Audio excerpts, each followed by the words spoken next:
So I feel pretty privileged that I grew up without a lot of like society's gender roles bestowed upon me. I just think it's really cool. I think I've developed a lot of masculine features naturally, but as far as my home life goes, no one ever told me I had to play with specific toys or I had to act a certain way. An example of this is I remember when I was really young, I don't know how young exactly, my grandma would always put lipstick on. And I do remember that it was a very bright red lipstick. And I think I noticed after she put it on that she was just happier, maybe more confident. I don't really know. All I knew is I wanted it. Like, I wanted whatever she was putting on me. And so I'd always ask, again, I don't know how old I was, but I always ask, can I have some? And then I think my grandma and my mom, like, I remember them smiling. This is weird, small things you remember from childhood, but I remember them smiling and thinking, yeah, you absolutely may have some lipstick, right? And I do remember my brother, my older brother, he was 7 years older, so I remember him sitting in the corner thinking, I can't believe that's my brother, right? Like, he was, like, disappointed in the fact that he was even, like, related to me. But that was cool, I thought. And, they let me go play out with the neighborhood kids. That's one example. Another example, and this is a fond memory, recurring memory I have from my childhood is my dad and we grew up in a one-bedroom apartment. And one really cool thing that developed naturally from when I was a child, I'm guessing around 5, 6 years old, because that's when I moved in with him in that apartment. Our beds were shaped in an L. So, his was up against the wall here, mine was up against the wall here. And his bed was actually my old bunk bed, the bottom part of it. And so if you know, typical bunk beds, one side of it's a ladder, and so if they're stacked on top of each other, you can climb up it. And there was this space, like right above the head, maybe this big. And my dad and I would actually fall asleep at night, holding each other's hands through that gap. And this is completely a side note, to be honest with you, but I miss some of those things where, there's always that last time a parent picks you up, and I don't remember exactly the last time that happened, but I'm just happy I remember it in general. So that kind of gives you an example of the relationship my dad and I had. I know a lot of, father-son relationships are supposed to be masculine and, get yourself, I don't really know because I didn't experience it myself. Whatever dads say. But my dad and I, we didn't really have that. It was a lot more sentimental, intimate, if you will. So that was really cool. And also my dad is from Mexico, which is relevant. And that's why my last name is Elizarraga. And I know some Spanish, right? So here's where the title of the story comes into play. I remember, again, I was very young. And we'd go visit my grandma's house every winter, every Christmas break. So for 2 weeks, I would get to go spend time in Mexico. And I had never developed Spanish. I grew up primarily with my mom. My dad worked like 13-hour days. And so I grew up primarily with my mom, so I never quite developed full Spanish speaking as a child.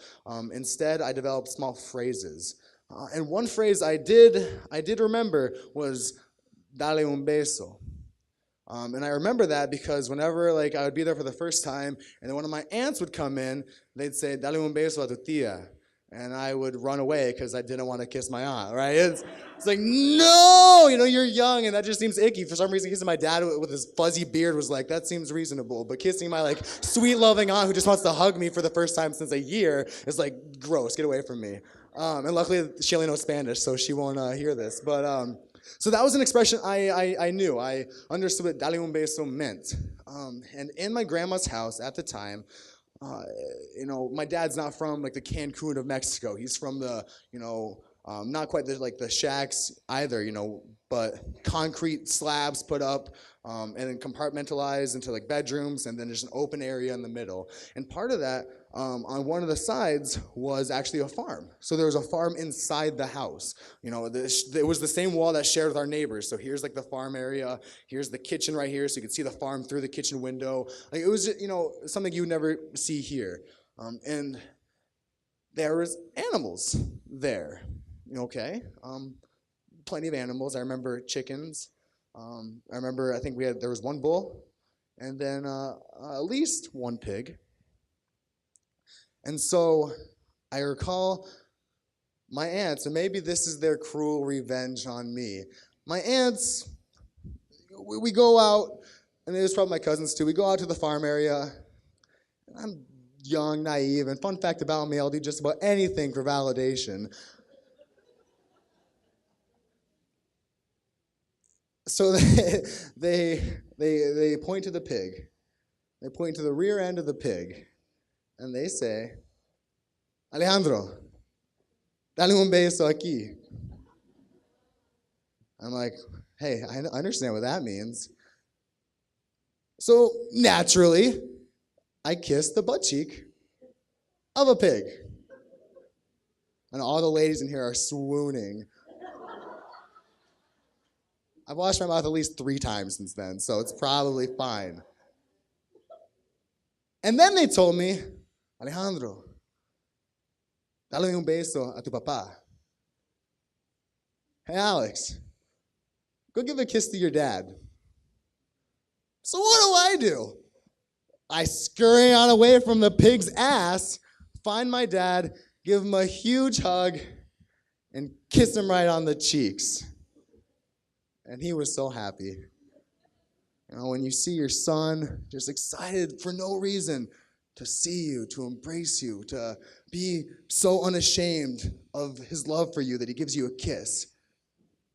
But then you see all the cousins and the aunts in the corner laughing their asses off, and he wonders why.